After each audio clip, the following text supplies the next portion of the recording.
ท่านเชื่อไหมครับว่าท่านสามารถทำให้สุขภาพดีไปจนถึงระดับจิตวิญญาณได้เพียงแค่ทำให้สมองและลำไส้เชื่อมต่อกัน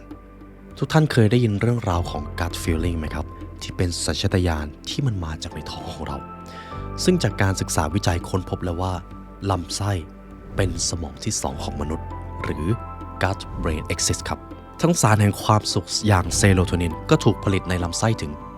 95% และสารอย่างโดพามีนก็ยังถูกผลิตในลำไส้อีก 50% หากท่านดูแลสมองและลำไส้เป็นอย่างดีร่างกายจะตอบแทนท่านด้วย gut feeling ที่เที่ยงตรงและทุกท่านลองคิดดูสิครับหากท่านดูแลสุขภาพลำไส้ดีชีวิตจะดีขนาดไหนหากสมองที่2หรือ gut brain axis ของท่านได้รับการดูแลจิตวิญญาณของท่านก็จะดีตามไปด้วย Amio Manifest อาหารเสริมบำรุงสมองและลำไส้ด้วยสูตรของ Spiritual Science หรือวิทยาศาสตร์แห่งจิตวิญญาณที่จะทำให้ลำไส้คลื่นสมองและจิตวิญญาณของท่านรวมเป็นหนึ่งเดียวกันทุกท่านสามารถดูรายละเอียดที่ description ได้ครับหรือ line at amyours.bkk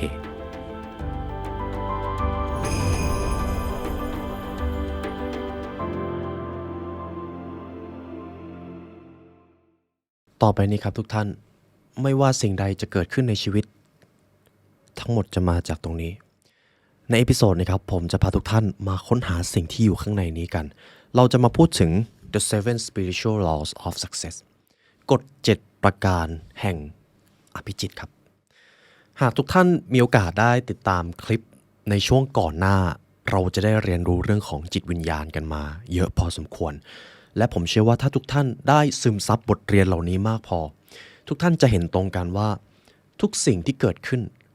มันเกิดขึ้นมาจากโลกที่จับต้องไม่ได้ก่อนเช่นจิตวิญญาณโลกจักรวาลหรือในภาษาวิทยาศาสตร์เราอาจจะเรียกว่าโลกควอนตัมโลกที่มนุษย์ยังไม่สามารถทำความเข้าใจได้อย่างถ่องแท้แต่มันมีอยู่จริงหากเราสามารถเข้าไปพัฒนาเข้าไปเรียนรู้สิ่งที่มันอยู่ในโลกจับต้องไม่ได้เราจะสามารถควบคุมทุกอย่างในโลกที่จับต้องได้ประสาทสัมผัสของมนุษย์มีมองเห็นได้ยินลิ้มรสสัมผัสและได้กลิ่นแต่ประสาทสัมผัสที่6เราเรียกสิ่งนั้นว่าอภิจิตหรือจิตวิญญาณครับประสาทสัมผัสนี้เดินทางโดยไม่ต้องใช้ระยะเวลามันเดินทางได้เร็วกว่าแสงอาจจะบอกว่าเร็วกว่าก็ไม่ได้ครับเพราะมันไม่ต้องใช้เวลาจิตเมื่อมุ่งไปถึงที่ไหนมันก็จะไปมันจึงเป็นสิ่งที่มหัศจรรย์มาก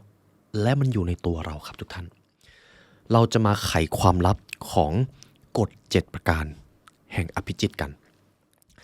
ในหนังสือเล่มนี้ครับผมมีโอกาสได้รับคำแนะนำมาจากคุณผู้ฟังนะครับซึ่งเป็นหนังสืออมตะเล่มหนึ่ง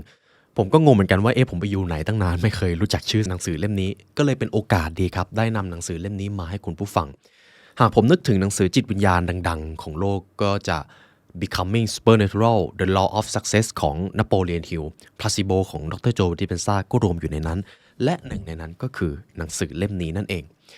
ก่อนที่เราจะเริ่มบทเรียนกันครับผมจะมีประโยคนึงมาให้ทุกท่านอยากให้ทุกท่านคิดตามถ้าท่านเข้าใจประโยคนี้มันจะเป็นกุญแจล้ำค่ากุญแจทองคำที่ไขสู่ทุกความปรารถนาครับเราจะเป็นไปตามสิ่งที่เราคิดเราจะเป็นไปตามสิ่งที่เราปรารถนา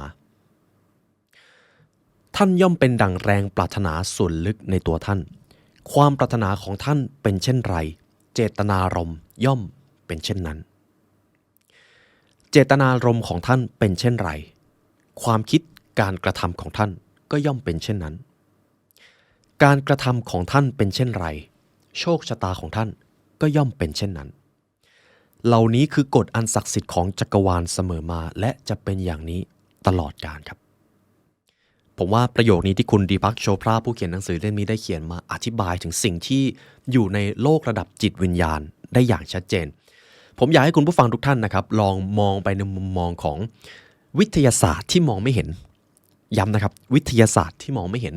สิ่งที่ผมพูดมันจะดูจับต้องไม่ได้มันจะดูเป็นเพียงแค่นามธรรมแต่มันมีอยู่จริงครับเพียงแค่ว่าเรายังไม่รู้เท่านั้นเองเปรียบเหมือนไฟฟ้าครับเรามองไม่เห็นแต่เราก็ไม่กล้าเอานิ้วไปแย่เพราะเดี๋ยวมันจะโดนช็อตนั่นเองพลังของจิตวิญญาณพลังแห่งพลังงานทั้งหมดในโลกนี้ก็เช่นกันแน่นอนครับจุดประสงค์ที่คุณดีปรักโชพราได้เขียนหนังสือเล่มนี้มาก็เพื่อที่จะให้มนุษยชาติประสบความสำเร็จ แต่ผมจะย้ำตรงนี้อีกรอบหนึ่งนะครับเพราะถ้าไม่ย้ำจะเป็นเรื่องน่าเสียดายอย่างยิ่งเพราะความสำเร็จของเราอาจจะมีความแตกต่างกัน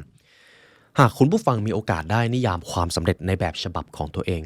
คือต้องยอมรับว่าคนส่วนใหญ่อาจจะไปอิงอยู่กับโลกภายนอกเช่นทรัพย์สินชื่อเสียงเงินทองเพราะมันมองเห็นมันจับต้องได้ถูกไหมครับไม่ใช่เรื่องผิดอะไรครับแต่ท้ายที่สุดแล้วเมื่อมนุษย์คนหนึ่งได้รับความสำเร็จภายนอกมาทั้งหมดแต่ตัวเองไม่เคยพัฒนาสิ่งที่อยู่ภายในเลยสุดท้ายความสำเร็จภายนอกมันจะกลายเป็นภัยของคนคนนั้นครับทุกท่านนี่คือเป็นความจริงและเป็นกรณีที่เราสามารถศึกษาได้และก็จะมีอยู่ตลอดกาลหากต้องการสร้างความสำเร็จมันต้องเริ่มมาจากภายในดังนั้นนิยามความสำเร็จของเราคือการใช้ชีวิตด้วยความเข้าใจและเดินตามวิถีของตนมันจะไม่ใช่เพียงเพื่อการตอบสนองความคาดหวังหรือการสร้างความสำเร็จภายนอกอีกต่อไปมันหมายถึงทุกมิติของชีวิตครับทุกท่านนี่คือนิยามความสำเร็จเอาล่ะครับและก่อนอื่นผมจะให้ทุกท่านตั้งนิยามความสำเร็จของตัวเองมาก่อนหากผมให้กฎมาแค่ข้อเดียวเลยว่าความสำเร็จของท่านจะเป็นอะไรก็ได้แต่จะต้องเป็นสิ่งที่ท่านต้องการและมันเป็นวิถีของท่านอย่างแท้จริงมันไม่ใช่สิ่งที่ท่านทำเพื่อที่จะได้รับการยอมรับจากผู้อื่นมันไม่ใช่สิ่งที่ท่านทำเพื่อที่จะทำให้ตัวเองรู้สึกภาคภูมิใจเพียงอย่างเดียวแต่มันหมายถึงการทำบางสิ่งบางอย่างเพื่อสร้างคุณค่าและสร้างผลลัพธ์บางอย่างให้กับประวัติศาสตร์โลกแค่นี้ครับอาจจะยาวนิดนึงนะครับแต่ผมขอให้เป้าหมายของท่านตั้งอยู่ในกฎข้อนี้แค่ข้อเดียวและถ้าท่านหาเจอวันนี้จะเป็นอีกวันสำคัญอย่างยิ่งพอๆกับวันที่ท่านได้กำเนิดมาบนโลกนี้เลยครับเพราะท่านรู้แล้วว่าท่านเกิดมาทำไมเรามาเริ่มบทเรียนหนังสือเล่มนี้กันครับคุณดีพักโชพรานะครับเป็นชาวอินเดียที่มีโอกาสได้ไปศึกษาในมหาวิทยาลัยของฝั่งตะวันตกเป็นอีกคนหนึ่งที่เขียนหนังสือออกมาได้เรียบง่ายลึกซึ้งและทรงพลังมากเราจะมาเริ่มที่บทแรกนะครับนี่คือ7กฎที่จะทำให้จิตวิญญาณของท่านดึงดูดทุกสิ่งที่ท่านปรารถนาโดยเฉพาะอย่างยิ่งความสำเร็จที่ยั่งยืนครับกฎข้อที่1 The Law of Pure Potentiality กฎประการแรกแห่งความสำเร็จแห่งจิตวิญญาณนั้นก็คือ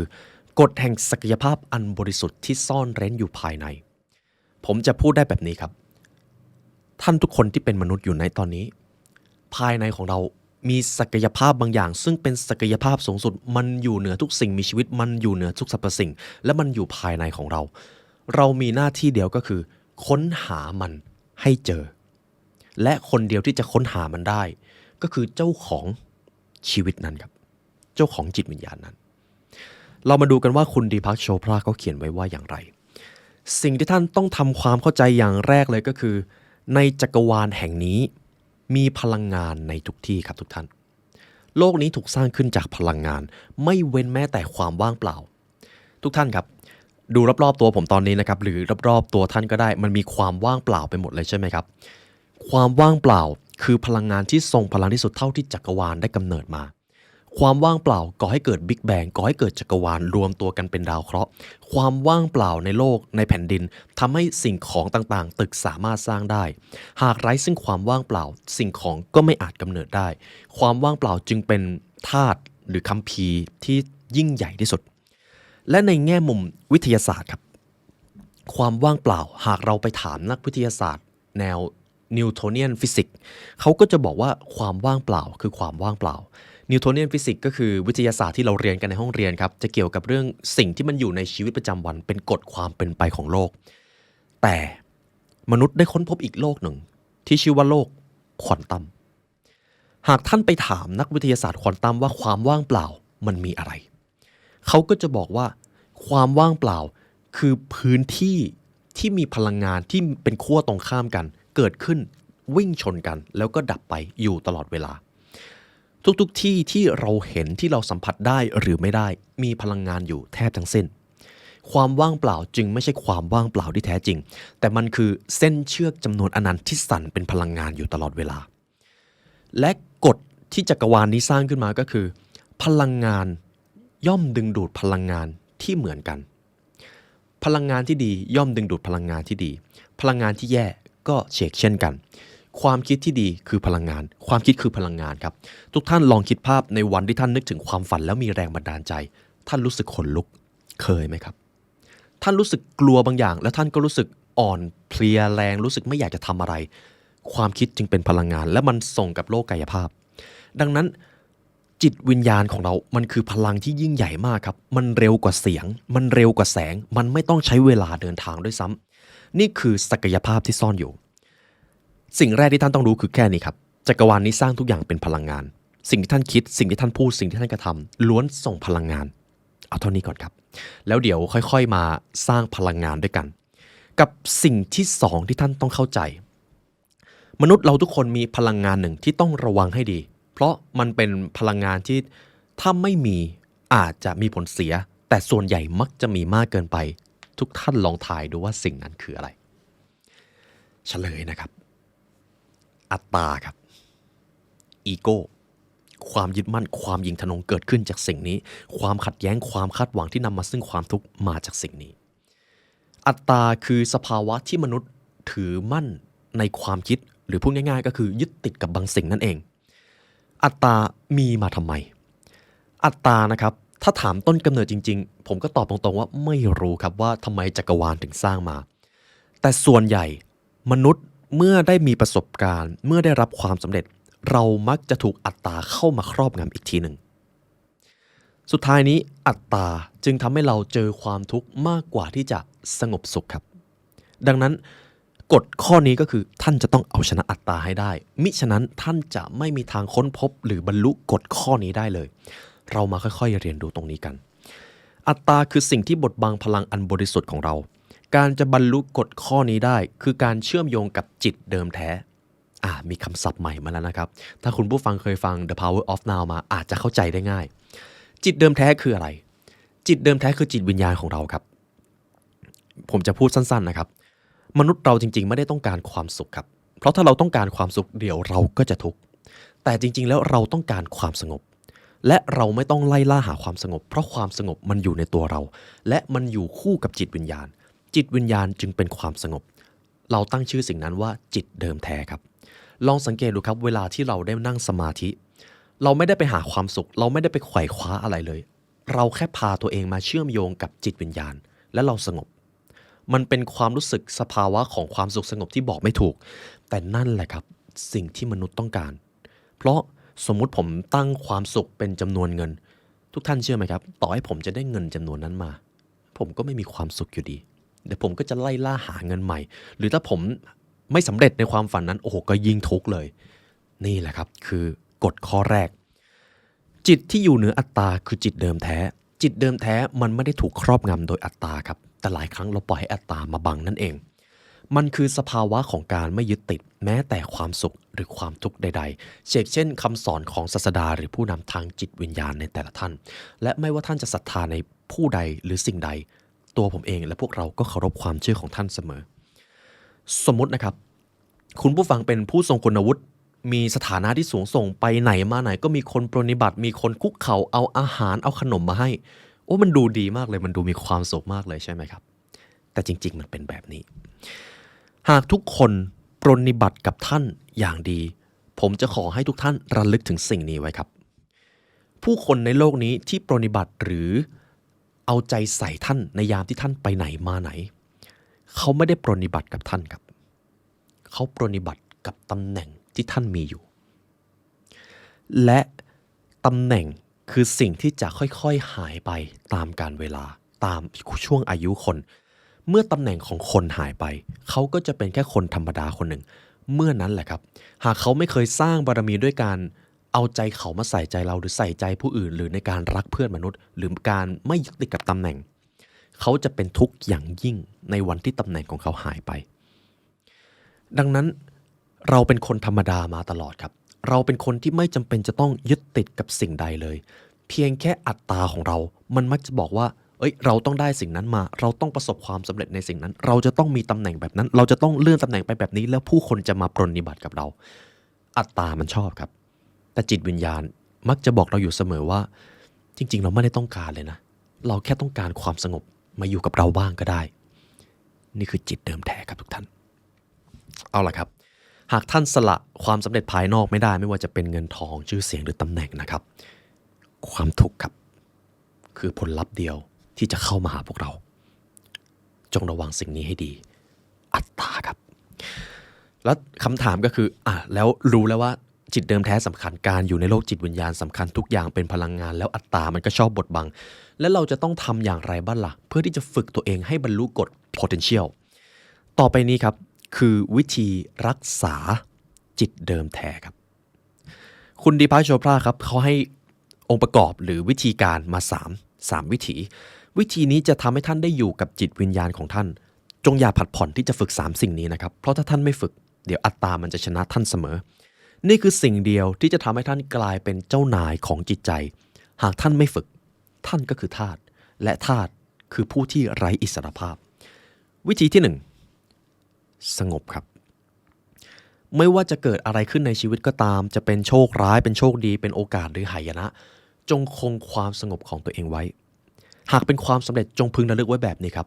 บางครั้งจักรวาลก็ส่งบททดสอบมาในรูปแบบความสำเร็จเพื่อทดสอบความถ่อมตัวของบุคคลนั้นบางครั้งจักรวาลก็ส่งความล้มเหลวมาเพื่อทดสอบความไม่ยอมแพ้ของคนคนนั้นทุกเหตุการณ์ที่เกิดขึ้นมีบททดสอบอยู่จงอย่าได้ชะล่าใจเด็ดขาดบางทีความสำเร็จก็ดีใจได้แค่วันเดียวบางทีความทุกข์อนาคตมันอาจจะกลายเป็นโชคดีก็ได้ดังนั้นสงบเข้าไว้ครับอย่าตื่นตระหนกอย่าดีใจจนเกินไปผมมีเรื่องราวหนึ่งมาเล่าให้ทุกท่านฟังและผมเชื่อว่าถ้าคิดตามจริงๆมันเป็นอะไรที่แปลกมากมนุษย์ครับเมื่อเรามีความสุขมากๆเราจะมีการเลี้ยงฉลองกันเราจะมีการดื่มการกินแล้วก็เมาบ้างอะไรบ้างแต่เมื่อมนุษย์มีความทุกข์มากๆเข้าเราก็ดื่มเราก็กินเราก็อาจจะมีมัวเมาอาจจะหนักกว่าเดิมด้วยอะไรที่มันทุกข์และสุขวงเล็บมากจนเกินไปมันก่อผลเสียครับตรงกลางที่เรียกว่าความสงบเนี่ยแหละครับคือกุญแจที่สำคัญยิ่งที่ท่านจะต้องหาให้เจอซึ่งมีคำกล่าวหนึ่งจากไบเบิลนะครับผมจะขอนำตรงนี้มาให้จงดำรงอยู่ด้วยความสงบนิ่งอันมั่นคงเท่านั้นเลยครับต่อไปครับวิธีที่2สมาธิครับสมาธิคือวิธีของการเชื่อมต่อกับจิตวิญญาณของท่านถ้าให้ผมพูดง่ายๆเลยนะครับอย่ามีข้ออ้างใดๆที่จะไม่นั่งสมาธิครับใช้เวลานั่งสมาธิโดยเฉพาะอย่างยิ่งหากท่านเป็นคนออกกำลังกายช่วงเช้าลองเพิ่มกิจวัตรของการนั่งสมาธิอย่างน้อย10นาทีก็ยังดี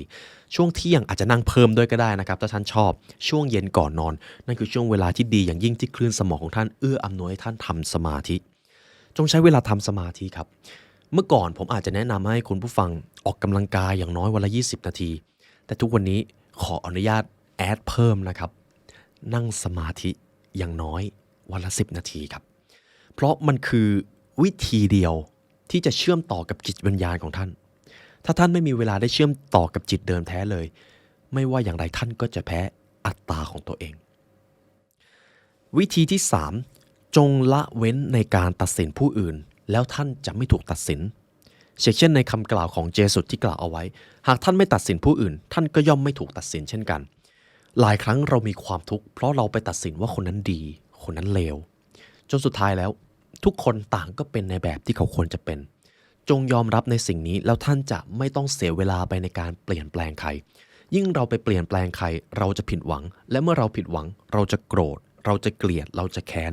และเราก็จะหลุดออกจากจิตเดิมแท้นั่นเองครับนี่คือประเด็นนะครับเพราะส่วนใหญ่แล้วความทุกข์ของมนุษย์มาจากความสัมพันธ์นั่นเองและสุดท้ายนี้ก่อนที่เราจะไปข้อที่2ผมจะมีสิ่งหนึ่งอยากจะมานำเสนอให้กับทุกท่านผมเชื่อว่าคุณผู้ฟังเองก็อยากที่จะยกระดับจิตวิญญาณพัฒนาความคิดแล้วอยากมีการลงมือทำจริงอยากจะมีคนมานำทำตอนนี้นะครับทาง The Library Learn แล้วตัวผมเองกำลังร่างหลักสูตรเพื่อที่จะเรียนเชิญคุณผู้ฟังทุกท่านมาทำเวิร์กช็อปนี้ด้วยกันจะเป็นคอร์สออนไลน์ครับ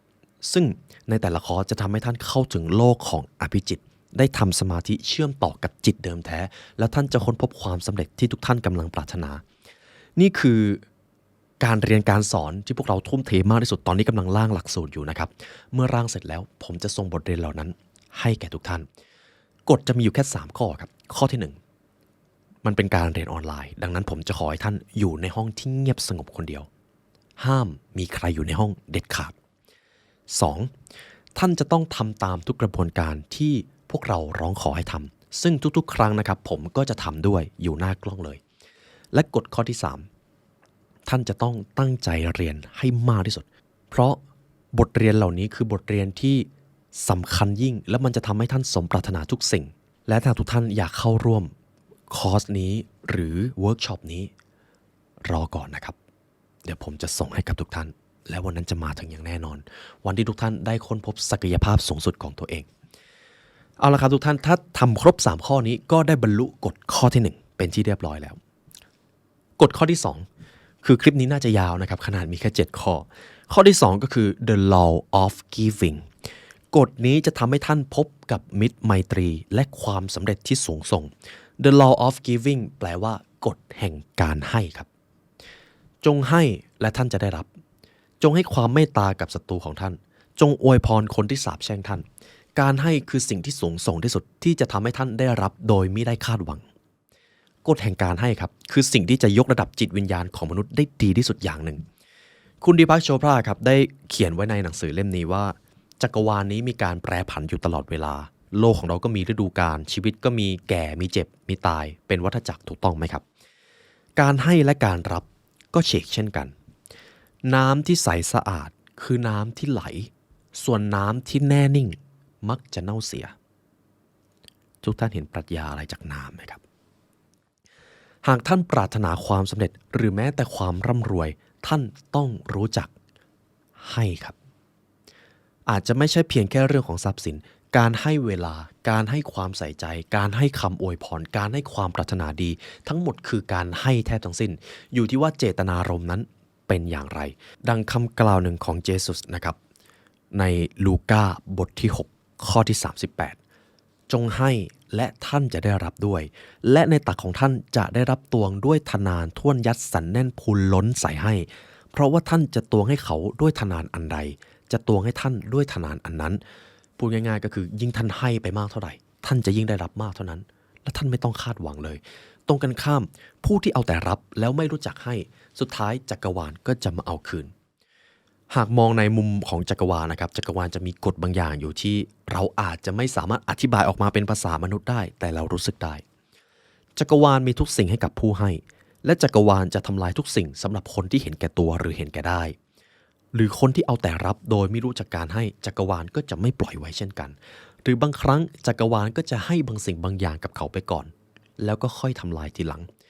ซึ่งมันน่าเจ็บปวดกว่ากันมหาศาลครับและต่อไปนี้ครับคือวิถีที่จะทำให้ท่านบรรลุกฎข้อนี้ข้อที่1ไม่ว่าท่านจะไปที่ไหนหรือไปพบใครก็ตามท่านจะต้องนำของขวัญไปให้เขาด้วยของขวัญนั้นอาจจะเป็นคำชื่นชมก็ได้ครับอาจจะเป็นดอกไม้คำอวยพรท่านจะต้องมีบางสิ่งบางอย่างไปให้คนที่ท่านจะไปพบหาทุกครั้งเวลาไปทำงานครับเวลาพบปะเพื่อนการกล่าวทักทายมันคือการให้นะครับทุกท่านเคยไหมครับไปเจอเพื่อนแล้วเพื่อนไม่ทักโอ้โหเครียดเลยการทักก็เป็นการให้อย่างหนึ่งเช่นกันและต้องให้ด้วยความจริงใจนะครับ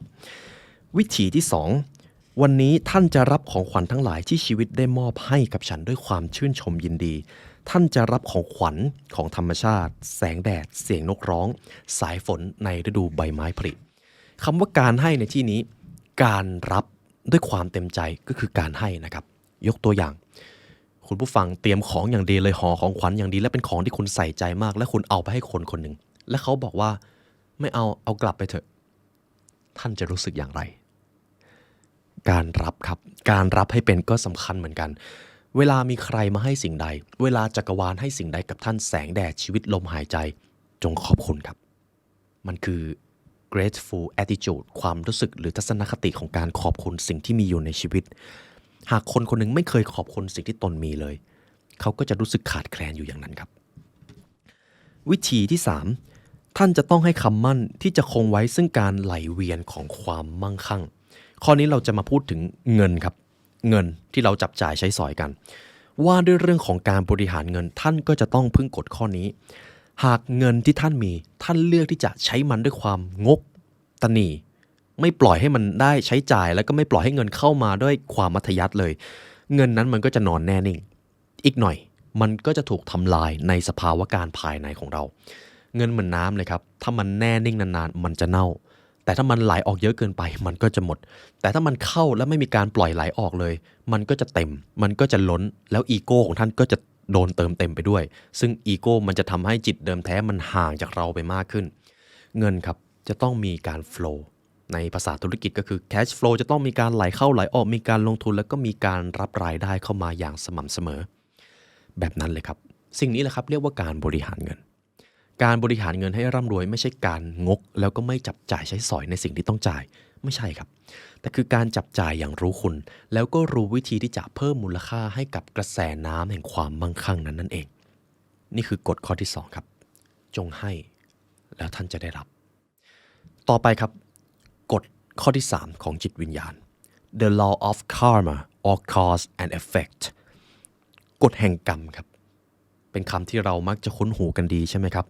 หรือกฎแห่งเหตุและผลทุกอย่างมีเหตุและปัจจัยเกิดผลลัพธ์กฎนี้จะทำให้ท่านเข้าใจว่าทุกสิ่งที่เกิดขึ้นมีความยุติธรรมของจักรวาลซ่อนอยู่เสมอคุณดีปรักโจบาอธิบายแบบนี้ครับทุกๆการกระทำล้วนส่งพลังงานและการเปลี่ยนผ่านเสมอจำข้อแรกได้ไหมครับทุกสิ่งคือพลังงานท่านหว่านพลังงานเช่นใดท่านก็ย่อมได้พลังงานเช่นนั้นท่านหว่านเมล็ดเช่นใดท่านย่อมได้เก็บเกี่ยวพืชผลเช่นนั้นนี่คือกฎอันเป็นความจริงเสมอมาชีวิตของมนุษย์ก็ไม่ต่างกันหากหว่านความรักความเอาใจใส่ความมั่งคั่งความมีวินัยท่านก็จะได้ผลลัพธ์ของความสำเร็จมาแต่ถ้าท่านหว่านเมล็ดพันธุ์แห่งความโกรธแค้นความเกลียดชังความริษยาความตะกละความโลภท่านก็จะได้รับความทุกข์ระทมมามันก็เท่านั้นเองครับในยามที่ท่านจะต้องตัดสินใจจงใช้คำถามอันศักดิ์สิทธิ์ทั้ง2ประการนี้2คำถามนี้ครับอยากให้ทุกท่านลองคิดตามนะครับทุกๆครั้งที่จะตัดสินใจในเรื่องอะไรก็ตามเอา2คำถามนี้จากหนังสือเล่มนี้มาทบทวนคำถามที่1ผลลัพธ์ของการเลือกในครั้งนี้คือสิ่งใดผลลัพธ์นั้นท่านยินดีกับมันหรือไม่หากท่านยินดีกับผลลัพธ์ที่มันจะเกิดขึ้นค่อยมาถามข้อที่2แต่ถ้าท่านไม่ยินดีก็อย่าได้ทำคำถามข้อที่2ครับทางเลือกที่ท่านตัดสินใจในครั้งนี้ส่งผลดีและเป็นมิตรไมตรีต่อคนรอบข้างหรือไม่หากคำตอบคือใช่จงลงมือทำครับอย่าได้มีข้ออ้างในการทำสิ่งนี้มันจะต้องเป็นสิ่งที่ดีอย่างยิ่งแต่ถ้าคำตอบคือถ้าท่านทำสิ่งนี้ไปแล้วมันจะก่อให้เกิดความเดือดร้อนมันจะทำลายความสัมพันธ์มันจะส่งผลเสียต่อชีวิตรอบด้านอย่าได้ทำเด็ดขาดครับอย่าได้ทำเพราะจักรวาลจะลงโทษเราครับเท่านั้นเลยและที่สำคัญครับท่านสามารถรู้คำตอบของทั้ง2คำถามนี้ได้ผ่านจิตเดิมแท้หรือจิตวิญญาณของท่านหรือจะเป็นหัวใจของท่านก็ได้ครับมันคือส่วนที่จิตวิญญาณอาศัยอยู่จิตวิญญาณคือโสตสัมผัสที่เชื่อมอยู่กับโลกแห่งพลังงานที่มนุษย์เรียกว่าอาณาจักรแห่งควอนตัมจงเอาชนะสภาวะเหล่านี้ให้ได้จงตอบคำถามนี้ให้ได้ทุกครั้งเวลาที่ท่านต้องตัดสินใจต่อไปครับผมจะขอนำ The Seven Deadly Sin มาให้คุณผู้ฟังเพื่อที่ว่าจะบรรลุกฎข้อนี้ The Seven Deadly Sin ครับเป็นคำสอนอันเก่าแก่ของชาวคริสต์นะครับที่ว่านี่คือบาปทั้ง7ของมนุษย์เมื่อใดก็ตามที่เราตอบสนองภายใต้บาปทั้ง7นี้เราจะพบกับหายนะและความทุกข์ระทมบาปที่1คือความหยิ่งทะนงบาปที่2ความโกรธบาปที่3ความโลภบาปที่4ความอิจฉาริษยาบาปที่5ความตะกละบาปที่6ความขี้เกียจและบาปที่7กิเลสตัณหาและกามารมณ์ครับสภาวะทั้ง7นี้เมื่อไรก็ตามที่ท่านจะตอบสนองสิ่งใดลองดูว่าท่านโดนสิ่งทั้ง7นี้ควบคุมอยู่หรือเปล่าหากโดน7สิ่งนี้ควบคุมอยู่อย่าได้เพิ่งรีบทำสิ่งใดครับเพราะมันจะก่อให้เกิดผลเสียนั่นเองและสุดท้ายนะครับถ้าคุณผู้ฟังเดินตามสิ่งที่ผมได้กล่าวไปก่อนหน้านี้ท่านจะบรรลุกฎแห่งกรรมกรรมทั้งหมดมันจะกลายเป็นโชคดีของท่านหรือในภาษาชาวพุทธก็จะเรียกว่ากรรมดีนั่นเองท่านจะบรรลุกฎข้อนี้ครับและผมเชื่อว่าท่านบรรลุมาเป็นที่เรียบร้อยเมื่อท่านได้ฟังสิ่งเหล่านี้ไปเรามาที่กฎข้อที่4 The law of least effort หากท่านเข้าใจสิ่งนี้ท่านจะอยู่เหนือความยุ่งเหยิงและความโกลาหลท่านจะไม่ต้องจมอยู่กับความทรมานแห่งความลำบากยากเข็ญนี่คือกฎแห่งการพยายามให้น้อยที่สุดครับกฎข้อนี้อาจจะดูมีความย้อนแย้งกับคำสอนความสำเร็จในโลกสมัยใหม่แต่นี่คือกฎที่เป็นความจริงครับสิ่งใดก็ตามที่อยู่ในคันลองของธรรมและเป็นสิ่งที่ถูกต้องเราจะไม่ต้องทำด้วยความลำบากยากเข็ญเราจะออกแรงเพียงน้อยนิดแต่ผลลัพธ์กลับมหาศาลแต่สิ่งใดก็ตามที่เราทำแล้วฝืนธรรมชาติฝืนคนฝืนเวลาฝืนชะตาเราจะต้องเจอกับความลำบากยากเข็ญและก็ดูเหมือนว่าผลลัพธ์อาจจะไม่ใช่สิ่งที่เราปรารถนาด้วย ดังนั้นนี่เป็นเหตุผลที่กฎข้อนี้ถูกเขียนขึ้นมาครับทุกท่านผมจะขออ่านส่วนหนึ่งในหนังสือเล่มนี้ให้ทุกท่านฟังนะครับซึ่งคุณดีบักโชพราเขียนออกมาได้ดีอย่างยิ่งพลังสติปัญญาของธรรมชาติกระทำการโดยไม่พยายามไม่วิตกกังวลด้วยความกลมกลืนและความรักต้นไม้ไม่ได้พยายามที่จะบานมันแค่บานนกไม่ได้พยายามที่จะบินมันแค่เรียนรู้ที่จะบินแล้วมันก็บินเท่านั้นเองกฎข้อนี้ครับตั้งอยู่บนพื้นฐานความจริงที่ว่าพลังสติปัญญาของธรรมชาติกระทำการโดยไม่ใช้ความพยายามและไม่ได้วิตกกังวลมันคือหลักของการกระทำให้น้อยครับมันเป็นแนวทางแห่งความกลมกลืนและความรักเมื่อเราได้เรียนรู้สิ่งนี้จากธรรมชาติเราก็ย่อมที่จะเติมเต็มความต้องการของเราได้อย่างง่ายดายและผมชอบประโยคนี้ที่ผู้เขียนได้เขียนมามากนะครับต้นหญ้าไม่ได้พยายามที่จะโตมันแค่โตปลาไม่ได้พยายามที่จะว่ายน้ำมันแค่ว่ายดอกไม้ไม่ได้พยายามที่จะบานมันแค่บานนกไม่ได้พยายามที่จะบินมันเพียงแค่บินนี่คือธรรมชาติที่มีอยู่ในสิ่งต่างๆเหล่านั้นโลกไม่ได้พยายามที่จะหมุน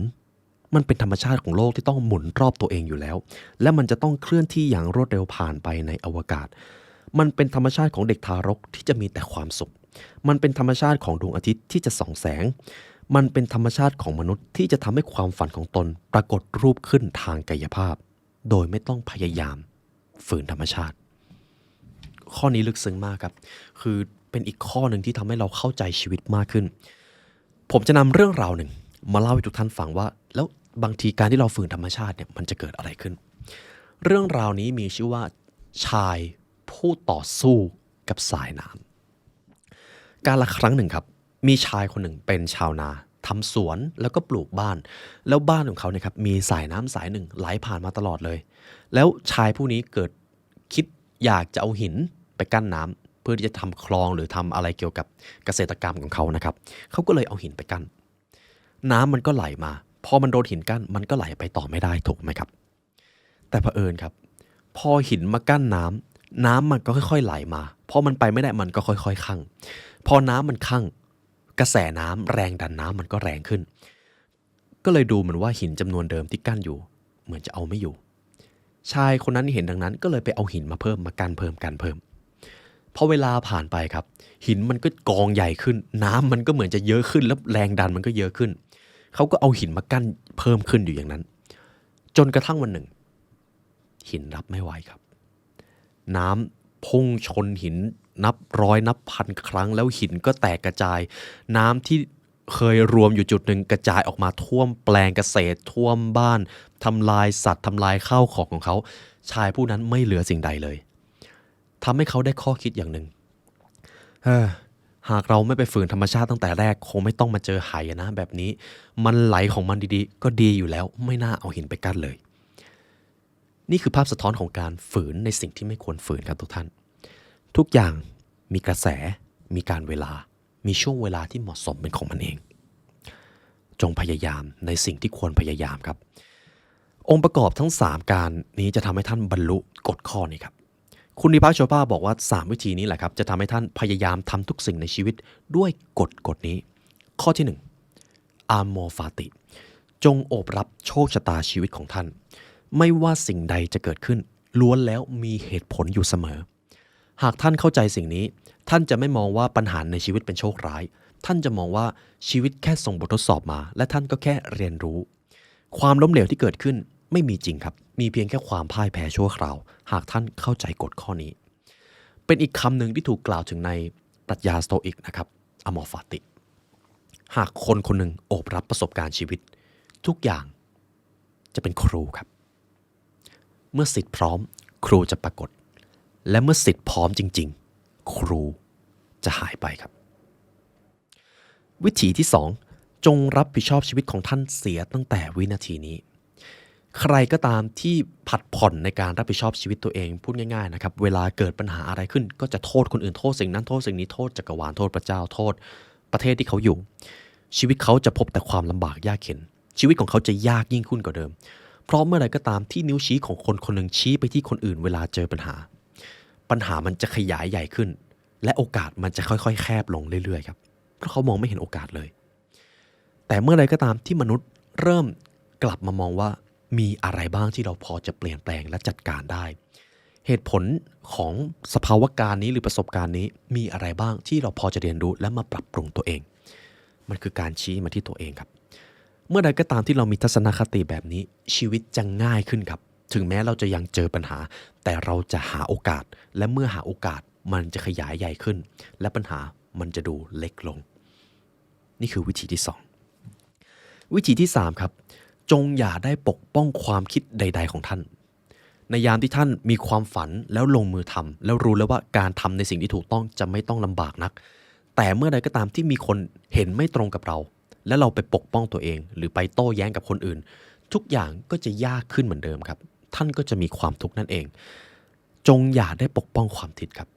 หากมีใครเห็นต่างหากมีใครมาวิพากษ์วิจารณ์ท่านจงขอบคุณพวกเขาจงอวยพรพวกเขาอย่างเช่นคำที่เยซูได้กล่าวนะครับหากมีคนตบหน้าท่านจงหันแก้มอีกข้างให้เขาหากมีคนขโมยเสื้อคลุมของท่านจงให้เขาไปหากท่านต้องให้ยืมสิ่งใดจงอย่าให้ยืมโดยไม่หวังว่าจะได้คืนนี่คือกฎแห่งการไม่ปกป้องตัวเองเพราะผู้ที่แข็งแกร่งไม่ใช่ผู้ที่ใช้กำลังแต่เป็นผู้ที่อ่อนน้อมอ่อนไหวเช่นน้ำไม่เคยต่อต้านสิ่งใดหากมันโดนกั้นด้วยสิ่งใดมันก็แค่อ้อมไหลผ่านสิ่งนั้นน้ำไหลจากที่สูงลงที่ต่ำน้ำจึงเป็นธรรมชาติที่ทรงพลังที่สุดเพราะมันอ่อนมันไม่เคยปกป้องตัวเองต่อไปครับผมเชื่อว่าคุณผู้ฟังน่าจะบรรลุกฎข้อที่4ถ้าทุกท่านได้ทำตามนี้เรามาดูกฎข้อที่5 The law of intention and desires ผู้ที่รู้ความปรารถนาคือผู้ที่รู้จักวิธีการใช้ชีวิตนี่คือกฎแห่งความมุ่งมั่นและความปรารถนาครับผู้เขียนท่านได้เขียนไว้ว่าคุณสมบัติที่มีอยู่ในความมุ่งมั่นและความปรารถนามันคือกลไกสู่การบรรลุผลโดยสมบูรณ์ในตัวมันเองประโยคนี้ศักดิ์สิทธิ์มากครับหากคนไม่มีความปรารถนาไม่มีเป้าหมายในการใช้ชีวิตเลยชีวิตจะสูญเปล่าอย่างยิ่งจักรวาลจะลงโทษเขาจะไม่มีความสุขเขาจะใช้ชีวิตไปวันๆการใช้ชีวิตไปวันๆมันดูเหมือนสบายก็จริงครับแต่ลึกๆมนุษย์ไม่ได้ต้องการความสบายครับมนุษย์ต้องการการเติบโตเช่นคำที่เราเรียกกันว่าวิวัฒนาการนั่นเองผู้เขียนครับได้กล่าวเอาไว้ว่าความมุ่งมั่นคือพลังที่แท้จริงที่ซ่อนอยู่เบื้องหลังความปรารถนาความมุ่งมั่นโดยตัวมันเองมีพลังอำนาจเพราะว่าความมุ่งมั่นคือสภาวะของการมีความปรารถนาที่ปราศจากการยึดติดความปรารถนากับความมุ่งมั่นมาอยู่ด้วยกันได้อย่างไรหากทุกท่านดูตัวภาษาอังกฤษนะครับ intention แปลว่าความมุ่งมั่นหรือเจตจำนงกับ desire แปลว่าความปรารถนา2สิ่งนี้ต้องอยู่ด้วยกันครับหากมีแต่ความปรารถนาและไร้ซึ่งความมุ่งมั่นก็เหมือนอยากจะเดินทางไปที่หนึ่งแต่เรือไม่มีเชื้อเพลิงแต่ถ้ามีความมุ่งมั่นแต่ไม่มีความปรารถนาก็เหมือนเรือลำหนึ่งที่วิ่งอย่างเร็วเลยแต่ไม่รู้ว่าจะไปที่ไหนสุดท้ายก็ไม่ถึงมันเลยต้องอยู่คู่กันครับหากท่านมีความปรารถนาเมื่อตั้งเป้าหมายแล้วจงอย่าไปยึดติดว่าท่านจะต้องได้สิ่งนั้นมาหรือถ้าท่านไม่ได้สิ่งนั้นมาท่านจะไม่มีความสุขเพราะถ้าท่านมีกรอบความคิดนี้พอได้มาเดี๋ยวท่านจะไม่มีความสุขอยู่ดีเมื่อปรารถนาในสิ่งใดเมื่อตั้งเป้าหมายเสร็จแล้วนะครับก็หวนกลับมาอยู่กับความมุ่งมั่นเรียกว่าทำปัจจุบันให้ดีที่สุดวันนี้มีสิ่งสำคัญอะไรบ้างที่ท่านจะทำช่วงเวลานี้ท่านได้ทำสิ่งที่สำคัญที่ทำให้ท่านเก่งขึ้นแล้วหรือยังนี่คือความมุ่งมั่นและความปรารถนาสำหรับการบรรลุวิธีข้อนี้ครับผมจะให้ทุกท่านไปแค่2วิธีที่1ความปรารถนาอันแท้จริงของท่านคือสิ่งใดขอแค่ข้อเดียวครับเหมือนที่ผมได้ถามไปในตอนแรกว่านิยามความสำเร็จของท่านคือสิ่งใดอย่างที่2แล้ววันนี้มีวิธีการอะไรบ้างที่จะทำให้ท่านเข้าใกล้ความสำเร็จนั้นและทุกวันนี้ที่ท่านใช้เวลาอยู่ท่านคิดว่าท่านได้เข้าใกล้มากขึ้นหรือไม่หรือมันเป็นเพียงแค่ความเพ้อฝันคนที่ตอบคำถามนี้ได้ไม่ใช่ผมครับทุกท่านคือท่านเอง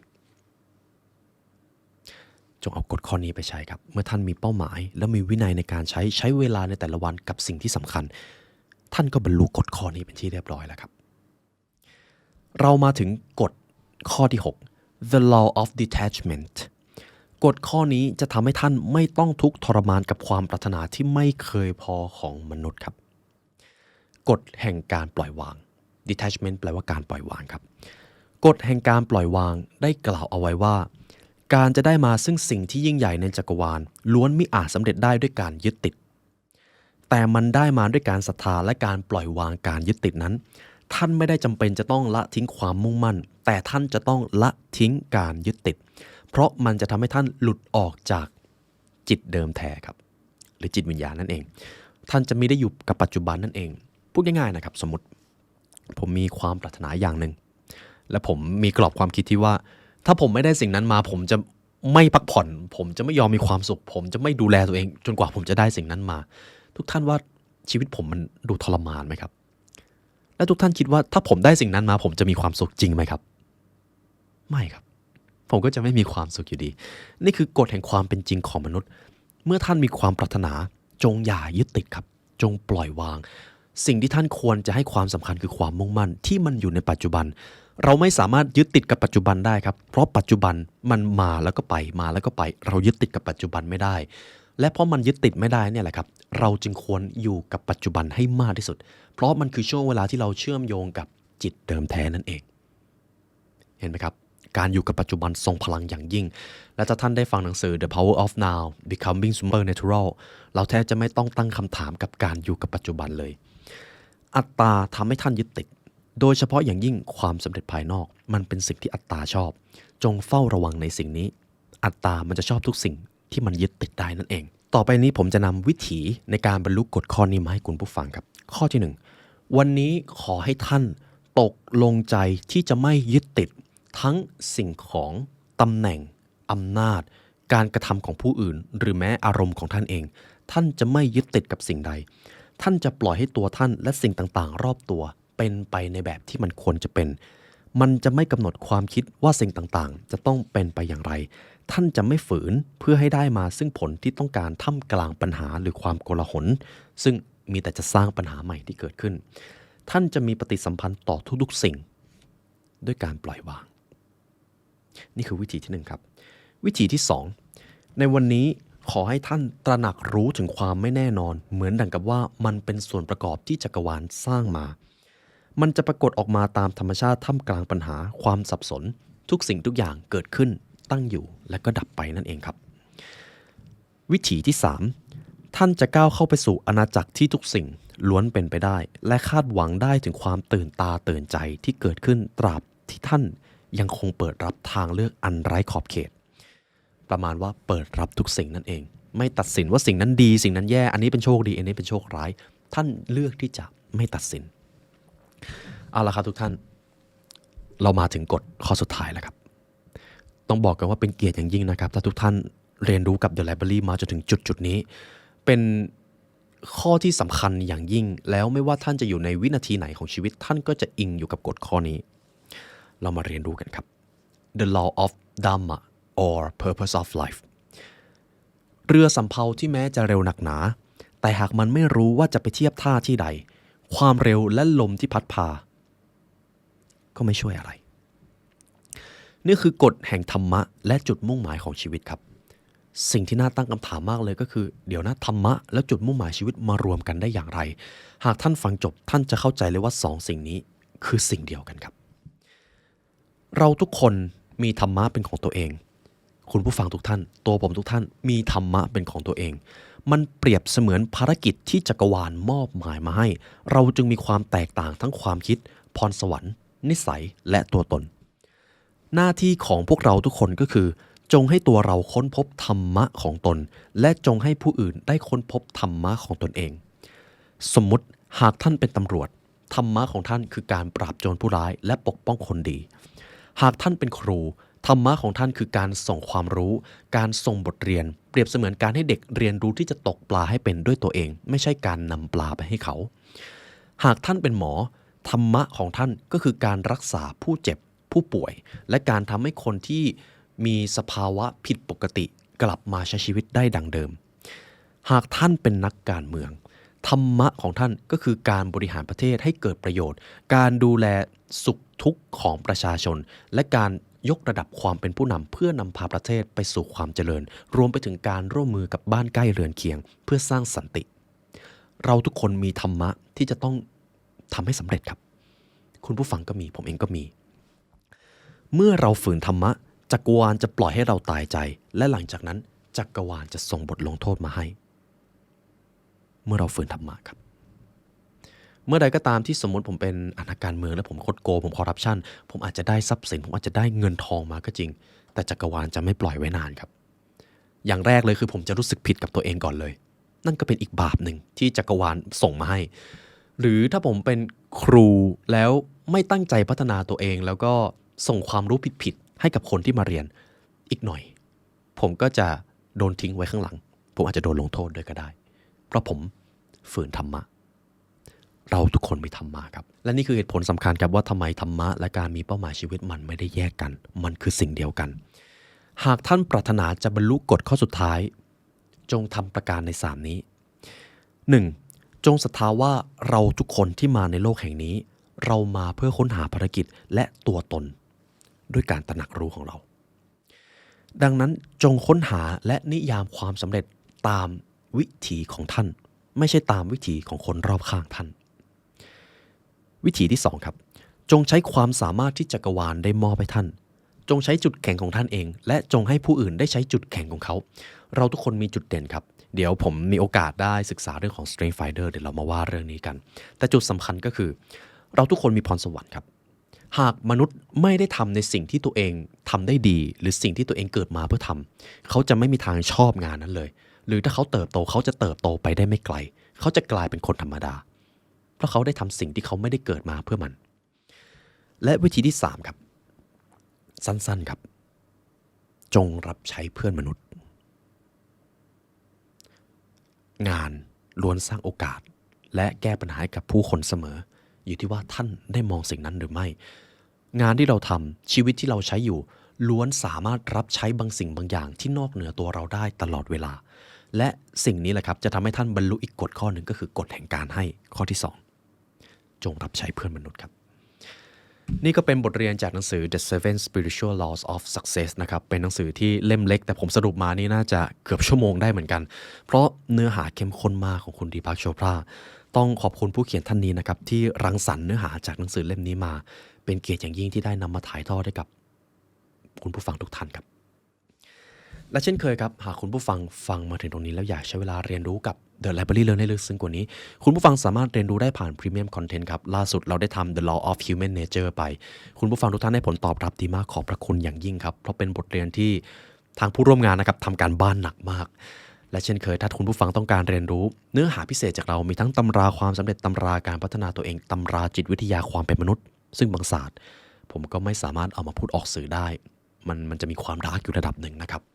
ทุกท่านสามารถเรียนรู้ได้ผ่าน Premium Content นะครับทั้ง YouTube Membership กดปุ่มจอยข้างล่างได้เลยหรือจะเรียนผ่านเว็บไซต์ก็ได้ครับ www.thelibrarylearn.com ตามที่ทุกท่านสะดวกเลยครับและเป็นเกียรติอย่างยิ่งที่เราจะได้เรียนรู้ด้วยกันและเช่นเคยครับหากทุกท่านฟังมาถึงตรงนี้ตัวผมรู้สึกยินดีอย่างยิ่งรู้สึกเป็นเกียรติมากครับที่เราได้มาเรียนรู้ด้วยกันในวันนี้ได้เวลาอันสมควรแล้วครับทุกท่านทางทีมงาน The Library Learn และตัวผมและออนยุวศิลป์ขอกล่าวอำลาทุกท่านไปก่อนขอให้วันนี้เป็นวันที่ดีของทุกท่านครับสวัสดีครับนี่คือวิชาที่ทรงพลังที่สุดที่พวกเราจะมอบให้แก่ท่านมันจะเปลี่ยนแปลงชีวิตของท่านไปสู่ความเป็นไปได้ใหม่ตั้งแต่ระดับกายภาพไปจนถึงจิตวิญญาณหากทุกท่านสามารถทำให้3องค์ประกอบนี้มีพลังงานที่สูงได้ความเป็นไปได้ใหม่จะเกิดครับและทั้งหมดนั้นอยู่ในตัวท่านมาตั้งแต่แรกแล้ว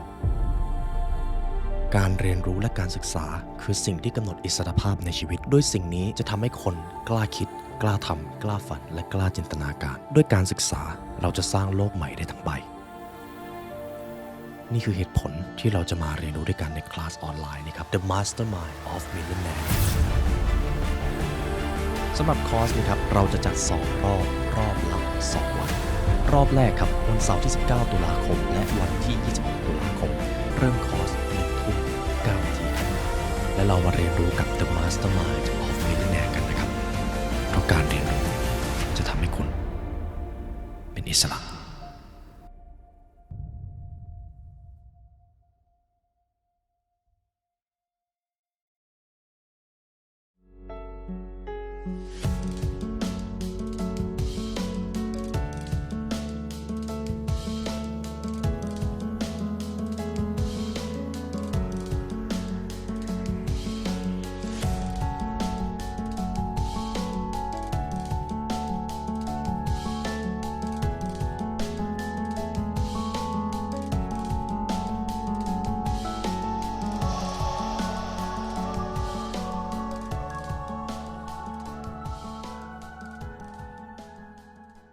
ท่านเชื่อไหมครับว่าท่านสามารถทำให้สุขภาพดีไปจนถึงระดับจิตวิญญาณได้เพียงแค่ทำให้สมองและลำไส้เชื่อมต่อกันทุกท่านเคยได้ยินเรื่องราวของ gut feeling ไหมครับที่เป็นสัญชาตญาณที่มันมาจากในท้องของเราซึ่งจากการศึกษาวิจัยค้นพบแล้วว่าลำไส้เป็นสมองที่2ของมนุษย์หรือ gut brain axis ครับทั้งสารแห่งความสุขอย่างเซโรโทนินก็ถูกผลิตในลำไส้ถึง 95% และสารอย่างโดพามีนก็ยังถูกผลิตในลำไส้อีก 50% หากท่านดูแลสมองและลำไส้เป็นอย่างดีร่างกายจะตอบแทนท่านด้วย gut feeling ที่เที่ยงตรงและทุกท่านลองคิดดูสิครับหากท่านดูแลสุขภาพลำไส้ดีชีวิตจะดีขนาดไหนหากสมองที่2หรือ gut brain axis ของท่านได้รับการดูแลจิตวิญญาณของท่านก็จะดีตามไปด้วย Amyo Manifest อาหารเสริมบำรุงสมองและลำไส้ด้วยสูตรของ Spiritual Science หรือวิทยาศาสตร์แห่งจิตวิญญาณที่จะทำให้ลำไส้คลื่นสมองและจิตวิญญาณของท่านรวมเป็นหนึ่งเดียวกันทุกท่านสามารถดูรายละเอียดที่ description ได้ครับหรือ line @amyours.bkk